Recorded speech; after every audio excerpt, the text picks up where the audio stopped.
Hey, we talked about why we're in Syria. You ever wonder why we're in Syria? It's there because we're trying to help people. I'm here with Robert Yesamura, Hank Thompson. We're going to talk about Syria. Robert F. Kennedy Jr., he wrote an article. We covered some of it that appeared in the Politico. This is also over at Echo Watch, which is even of a longer version of that story. And there's some stuff that we left out I want to talk about. So what are we doing in Syria, right? So what America doesn't know is that the CIA, at our behest, has been toppling governments in the Mideast left and right, trying to all the time since the 40s. This is true. Iran, Syria, Jordan, Afghanistan, all of them. We've been had our fingers in. We want to control it. And Robert Kennedy says, while the compliant American press parrots the narrative that our military support for the Syrian insurgency is purely humanitarian, many Syrians see the present crisis as just another proxy war over pipelines and geopolitics. What? A pipeline? I've never once heard Rachel Maddow or Brian Williams mention a pipeline. And that's why we're in Syria. Did you ever hear that, Hank? No. You ever hear anybody mention that, a pipeline? No, not a lot of pipeline talk on Brian about Williams. What we're doing in Syria? No. How about you, Rob? You ever hear them talk about a pipeline? I haven't heard them talk about anything in terms of Syria that explain what the hell's going on. No, it's just that there's Assad they just say bad, Assad is bad, and ISIS cuts is people's bad, heads off, and Russia's there, and they're Russia's bad. there, and like, we're going to fix it. Mosul. And Mosul. A lot of people think the Syrian war started in 2011 with the Arab Spring, but instead it really began in 2000. Was it Ralph Nader? No. It was when Qatar proposed to construct a $10 billion, 1,500-kilometer pipeline through Saudi Arabia, Jordan, Syria, and Turkey. So now this has been going on for not just since 2000. In fact, he points out that the Bruce Lovett report, which is from the 50s, pointed out that when the CIA keeps intervening, that this is antithetical to American values, and it has compromised America's international leadership and moral authority without the knowledge of the American people. So like when the CIA overthrew the Iran government, tried to overthrow the Syrian government, the people on the ground know this stuff, but we don't know it here in America. So they know that.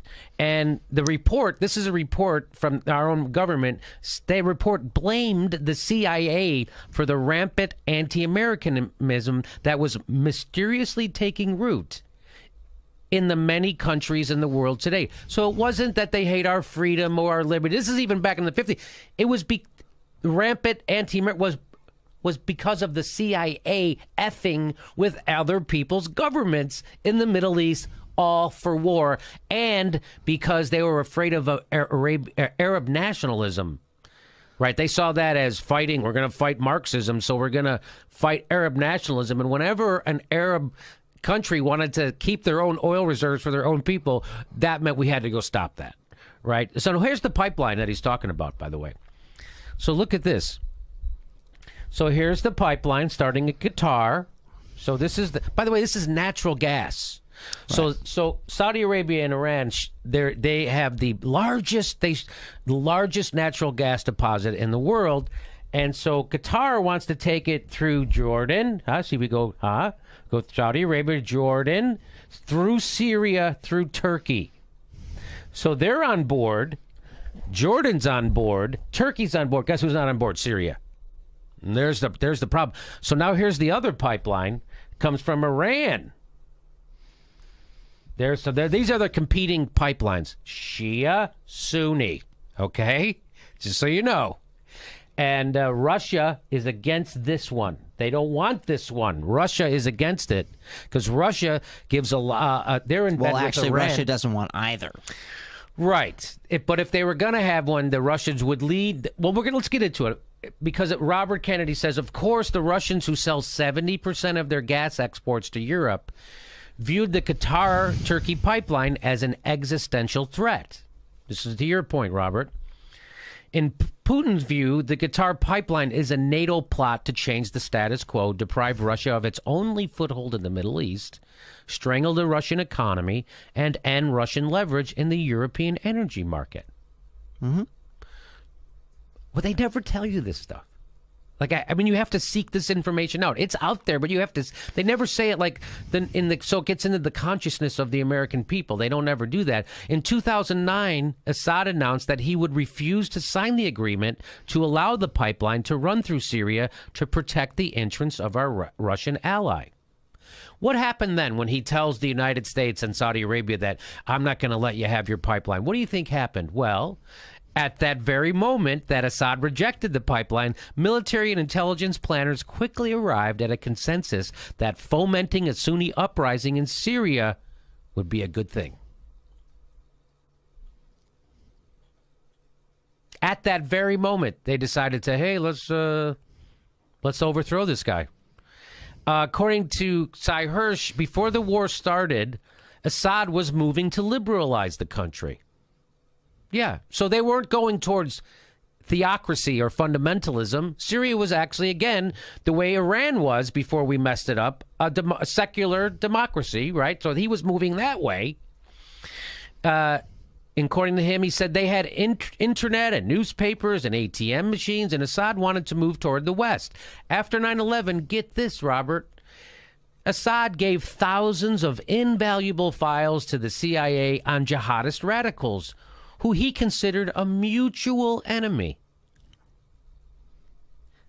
Who he still does. Yes, he does. We consider ISIS an enemy. So does Assad. Except we consider Assad an enemy, too.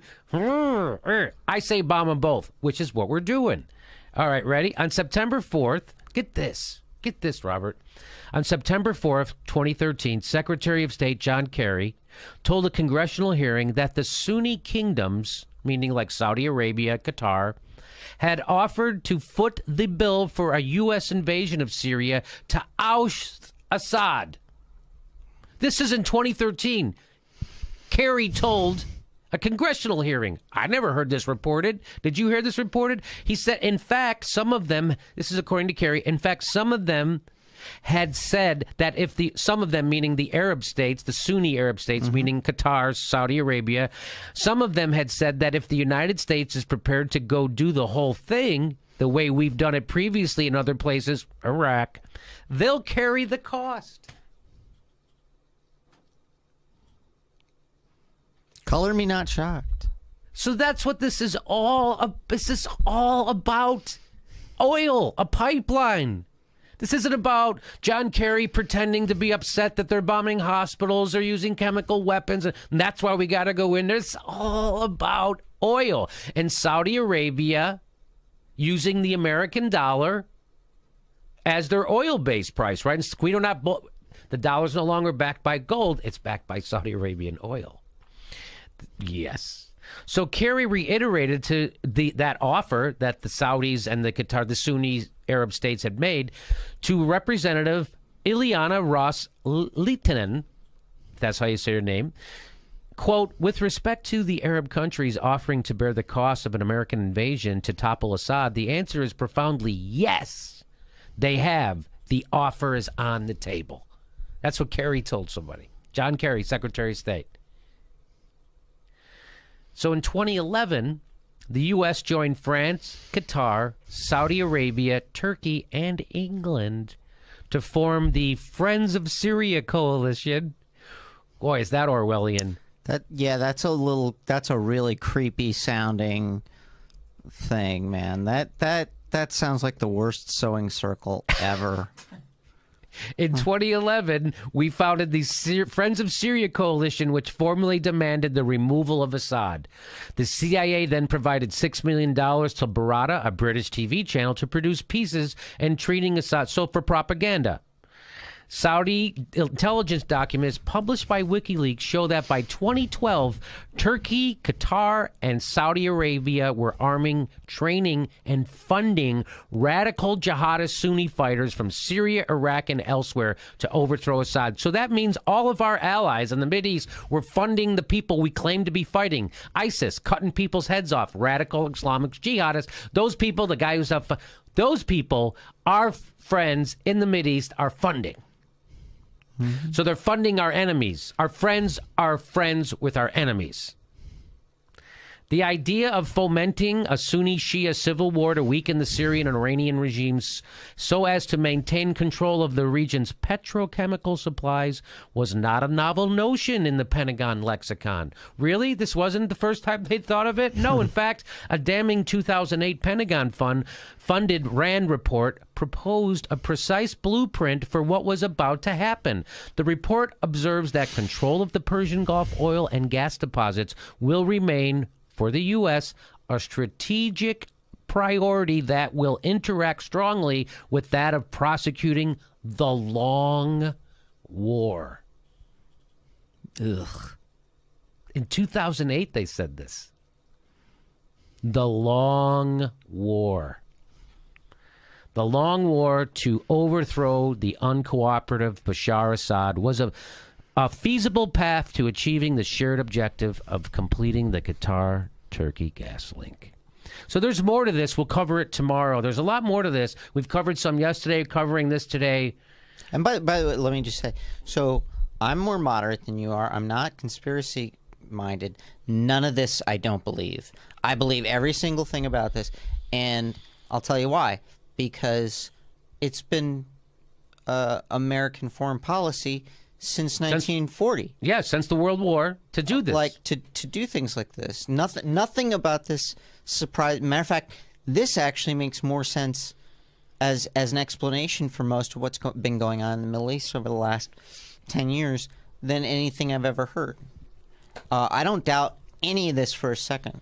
This is, of course, what's going on. No, it's freedom. They want democracy. They hate us for our freedom. They hate us because we have fun sports games. All right, They hate us because we have Coca-Cola. Yeah, 3 flavors of Pepsi. That's what it's all about. And this doesn't undercut or change the fact, like, you know, Assad's a pretty shitty guy. Yeah, it doesn't change. Iran's pretty shitty state. Because they're a theocracy, because we made it that way. Right.